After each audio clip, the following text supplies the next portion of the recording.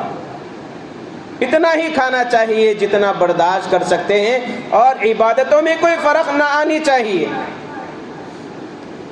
میرے بھائیوں، اللہ کے نبی صلی اللہ علیہ وسلم کے دور میں صحابی ایک خواب دیکھتے ہیں، ابن ماجہ میں یہ روایت موجود ہے۔ دیکھیے ماہ رمضان کا پانا کتنی خوش نصیبی کی بات ہے۔ طلحہ بن عبید اللہ رضی اللہ تعالیٰ عنہ فرماتے ہیں کہ عہد نبوی میں اللہ کے نبی صلی اللہ علیہ وسلم کے پاس دو آدمی آئے، دونوں بیک وقت اسلام قبول کیا، اور ان میں سے ایک بڑے عبادت گزار متقی نیک تھے، اور وہ بنسبت دوسرے شخص کے، اور دوسرا پہلے کے مقابلے میں کم عبادت گزار تھا، میڈیم تھا۔ اب جو عبادت گزار تھے ان کا وہ شہادت پا گئے، شہادت کے ذریعے وہ انتقال کر گئے، شہید ہو گئے، اور جو دوسرا ساتھی تھا 1 سال تک زندہ رہا، 1 سال کے بعد انتقال ہوا۔ طلحہ بن عبید اللہ رضی اللہ تعالیٰ عنہ خواب دیکھتے ہیں، اور کبھی خواب بعض سچے ہوتے ہیں، رب کی جانب سے اشارے ہوتے ہیں۔ دیکھتے ہیں کہ جو آدمی کم عبادت گزار تھا وہ شہید کے مقابلے میں پہلے جنت میں داخل ہو گیا، اور جو شہید ہوئے وہ بعد میں جنت میں داخل ہوئے۔ اللہ کے نبی صلی اللہ علیہ وسلم کے سامنے معاملہ رکھتے ہیں، خواب ذکر کرتے ہیں، اور اللہ کے نبی صلی اللہ علیہ وسلم کا معمول تھا کہ فجر کی نماز کے بعد اللہ کے نبی صلی اللہ علیہ وسلم صحابہ سے پوچھتے کہ آج کوئی خواب دیکھے، ان کے تعبیر بتلاتے، تو اللہ کے نبی صلی اللہ علیہ وسلم فرماتے ہیں کہ اس میں تعجب کی کوئی بات نہیں کہ جو آدمی کم عبادت گزار تھا وہ شہید سے پہلے جنت میں داخل ہو گیا، کوئی تعجب کی بات نہیں، اس لیے کہ جو شہید ہوا اس کے 1 سال کے بعد جو دوسرے صحابی انتقال کر گئے انہیں 1 سال کا موقع ملا عبادتوں کے لیے، اور وہ رمضان کو پائے، رمضان میں عبادتیں کیے، نمازوں کا اہتمام کیے، اپنے گناہوں کی اپنے رب سے بخشش کروا لی، اسی لیے وہ شہید سے پہلے جنت میں داخل ہو گئے۔ سبحان اللہ، اندازہ لگائیے کہ یہ مہینہ کتنی فضیلت والا مہینہ ہے۔ اس مہینے میں ہم اپنی زبان کی حفاظت کریں، روزوں کا اہتمام کریں، بغیر عذر کے روزے نہ ترک کریں، جہاں روزے رکھیں وہیں پر کثرت سے اللہ کا ذکر کرتے رہے، تسبیحات کا اہتمام کرے، اپنی زبان کو اللہ کے ذکر سے تر رکھنے کی کوشش کرے۔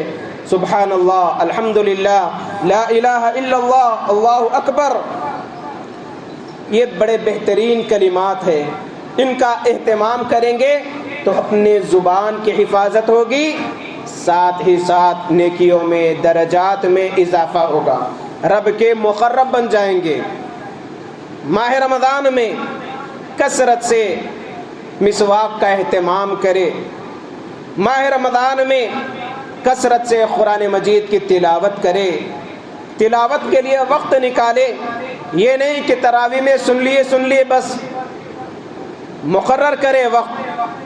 5 وقت جب ہم نماز پڑھتے ہیں تو 5 وقت اگر 2 رکوع 3 رکوع پو پارا آدھا پارا اگر 15-20 منٹ نکال کر اگر ہم پڑھیں گے، روز کے 2 پارے 3 پارے آسانی سے ہو جائیں گے۔ جب بھی موقع ملے، آج کل ہر ایک کے فون میں قرآن مجید موجود رہتی ہے، پڑھیے۔ اگر پڑھنے کا موقع نہیں ہے تو ہیڈ فون لگا کر سننے کا اہتمام کیجیے۔ اور جب قرآن مجید سننے کی بات آتی ہے تو عام طور پر گاڑیوں میں، کاروں میں، گھروں میں قرآن مجید لگا دیتے ہیں، پھر اپنے کاموں میں، باتوں میں مصروف رہتے ہیں، ایسا نہیں ہونا چاہیے۔ فَإِذَا قُرِئَ الْقُرْآنُ فَاسْتَمِعُوا لَهُ وَأَنصِتُوا لَعَلَّكُمْ تُرْحَمُونَ۔ یہ ادب ہے قرآن مجید کا کہ جب قرآن مجید کی تلاوت کی جائے غور سے سنو۔ خاموش رہو لعلکم ترحمون، شاید کہ اللہ تم پر رحم فرمائے۔ تو یہ حکم ہے کہ جب کبھی قرآن مجید کی تلاوت ہو غور سے سننا چاہیے۔ پھر اللہ نے جو مال دیا اللہ کی راہ میں خرچ کرنے کی کوشش کرے، زیادہ نہیں تو کم سے کم تھوڑا بہت۔ ایک روزے دار کو کھجور کھلانے کا اہتمام کرے، افطاری کرانے کا اہتمام کرے، ایک روزے کا اجر ہمیں انشاءاللہ مل جائے گا۔ جہاں ہم افطار کا اہتمام لوگوں کو کرتے ہیں ویسے ہی ایسے کئی لوگ رہتے ہیں جو ادھر ادھر سے کمانے کے لیے آتے ہیں، سحری کا صحیح انتظام نہیں رہتا۔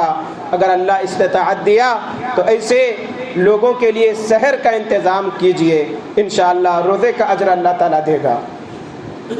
وہیں پر فرائض کے ساتھ ساتھ نوافل کا بھی ہم کو اہتمام کرنا چاہیے۔ کثرت سے نفل نماز کا اہتمام کرے، قیام اللیل کا اہتمام کرے، اشراق کی نماز کا اہتمام کرے، فجر کی نماز کے بعد کچھ دیر بیٹھے رہیں، تسبیحات کا اہتمام کرے، ایک اپنے آپ کو عبادتوں کے لیے اپنے آپ کو مکمل تیار کر لے۔ آج ہی سے جتنی مصروفیت ہے وہ ختم کر لے، چاند دیکھنے تک۔ عید کی تیاری کرنا ہو تو آج ہی اپنے گھر والوں کو کروا لے، رمضان کی بے حرمتی نہ ہونے پائے۔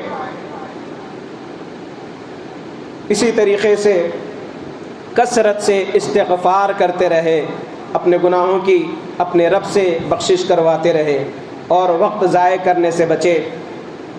وقت گزاری کے لیے گپ شپ کرنا روزے کی حالت میں اچھی بات نہیں۔